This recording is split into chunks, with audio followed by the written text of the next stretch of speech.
दोस्तों, जैसा कि हम सभी जानते हैं कि युग कितने होते हैं। हिंदू धर्म एवं पुराणों के अनुसार इस सृष्टि में 4 युग होते हैं: सतयुग, त्रेता युग, द्वापर युग और कलयुग। 2 युग अभी तक बीत चुके हैं और ये अभी कलयुग चल रहा है। हर एक युग में किसी न किसी रूप में ये पृथ्वी लोक पर अवतरित हो मानव जाति का कल्याण करते हैं। सतयुग में भगवान नरसिंह वामन के रूप में और त्रेता युग में भगवान राम के रूप में और द्वापर युग में भगवान कृष्ण के रूप में अवतरित होकर मानव जाति के उद्धार के लिए पृथ्वी लोक से समस्त पापियों एवं असुरों का नाश कर पुनः धर्म की स्थापना कर मानव जाति को धर्म की राह पर चलने का ज्ञान दिया था। हर एक युग में भगवान किसी न किसी रूप में अवतरित होते हैं। ठीक उसी प्रकार कलयुग के अंत में भी भगवान का अवतरित होने का पुराणों में वर्णन मिलता है। लेकिन इससे पहले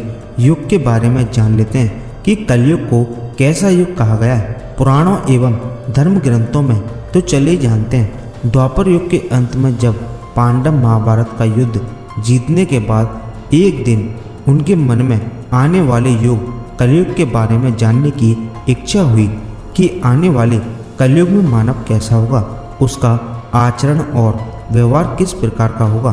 तब वे सभी पांडव एक दिन भगवान श्री कृष्ण के पास पहुँचे और बोले, हे प्रभु, द्वापर युग का अंत चल रहा है और इसके बाद कलयुग आने वाला है और हमारे मन में आने वाला कलयुग के बारे में जानने की इच्छा हो रही है। तो हम सब पर कृपा करके बताइए कि आने वाला युग मानव जाति के लिए कैसा रहेगा और इस युग में मानवों का आचरण कैसा होगा। तब भगवान श्री कृष्ण ने 5 पांडवों को अलग अलग दिशा में जाने को कहा। तब श्री कृष्ण की बात सुनकर 5 पांडव अलग अलग दिशा में भ्रमण के लिए चले गए। सबसे पहले युधिष्ठिर जिस दिशा में गए थे तो उसने देखा कि 2 सूंड वाला हाथी। तो उसने अपने मन में सोचा कि ये कैसे संभव हो सकता है। तब फिर वो जब वापस आते हैं तो वो श्री कृष्ण को ये बात बताते हैं। तब श्री कृष्ण ने इसका मतलब बताया कि कलयुग में ऐसे व्यक्ति शासन करेंगे जो बोलेंगे कुछ और करेंगे कुछ, और ऐसे व्यक्ति हर वक्त प्रजा का शोषण करेंगे। उसके बाद अर्जुन जिस दिशा में भ्रमण करने गए थे तो उन्होंने देखा कि एक पक्षी को जिसके पंखों पर वेदों की लिखावट थी और वो पक्षी मरा हुआ जानवर का मांस खा रहा था। ये देखकर अर्जुन दंग रह गए और ये बात श्री कृष्ण को उन्होंने बताई।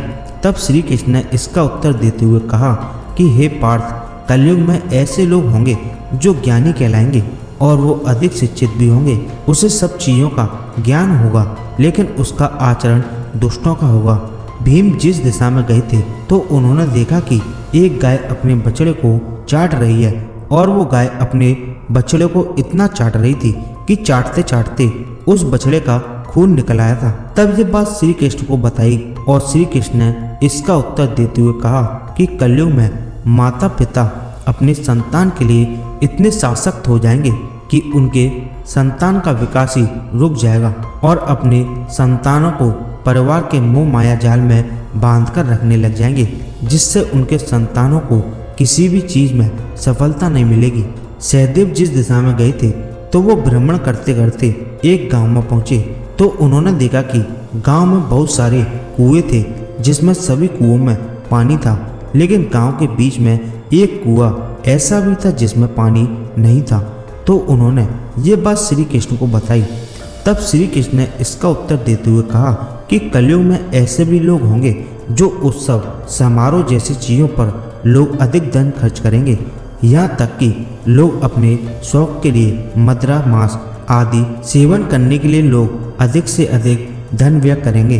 परंतु यदि कोई असहाय, जरूरतमंद, दान पुण्य इत्यादि कर्मों में मदद करने और अपना धन देने से संकोच करेंगे।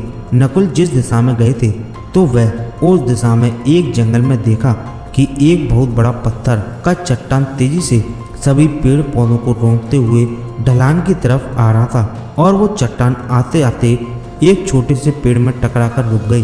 तो वो देखकर हैरान हो गए और ये बात श्री कृष्ण को बताई।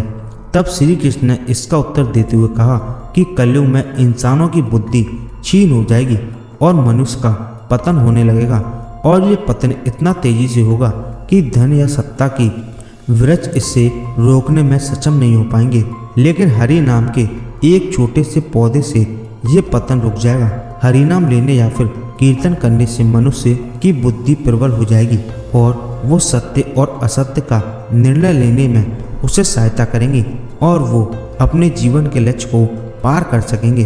तो दोस्तों, ये थे कलयुग के वो 5 सत्य जो श्री कृष्ण द्वारा बताए गए हैं। तो अगर आपको वीडियो पसंद आया तो वीडियो को ज़्यादा से ज़्यादा शेयर करें, वीडियो को लाइक करें और अगर आप हमारे चैनल से हर रोज़ कुछ नया सीखना चाहते हैं तो चैनल को सब्सक्राइब जरूर कर लें। धन्यवाद।